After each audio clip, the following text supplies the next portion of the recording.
భారతదేశంలోనే ప్రప్రథమంగా హైదరాబాద్లో ఔటర్ రింగ్ రైల్ ప్రాజెక్ట్ అతి త్వరలో ఆరంభం కానుంది.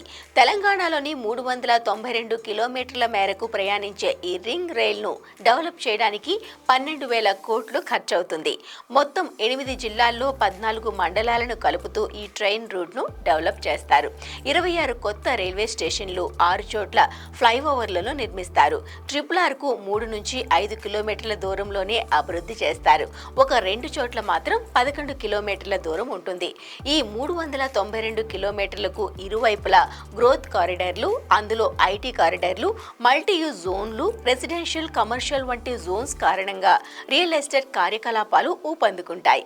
ఈ ప్రాజెక్టులో 6 చోట్ల ఫ్లైఓవర్ రైల్ వంతెనలు వస్తాయి. అక్కడ పాత రైల్ మార్గంపై కొత్త రైల్వే లైన్లను ఫ్లైఓవర్గా నిర్మిస్తారు. అంటే డబుల్ డెక్కర్ తరహాలో డెవలప్ చేస్తారన్నమాట. ఇవి మూసాయిపేట, గూళ్లగూడ, బూర్గుల, వలిగొండ, వంగపల్లి, గద్వేల్ వంటి ప్రాంతాల్లో వస్తాయి. ఇవి అమల్లోకి వచ్చిన తర్వాత రోడ్డు మరియు రైల్ మార్గంతో రవాణా ఆధారిత అభివృద్ధి ఊపందుకుంటుంది. రీజనల్ రింగ్ రోడ్ నుంచి ఆయా రైల్వే స్టేషన్ల నుంచి నగరానికి బస్సులు, మెట్రో రైల్ వంటి రవాణా సేవలతో మల్టీ మోడల్ కనెక్టివిటీ ఏర్పడుతుంది. మొత్తానికి ఈ ప్రాజెక్ట్ తెలంగాణలోని ఒక గేమ్ చేంజర్గా మారుతుంది. ఫలితంగా దేశ విదేశీ సంస్థలు తెలంగాణ రాష్ట్రం వైపు దృష్టి సారిస్తాయనే విషయంలో ఎలాంటి సందేహమూ లేదు.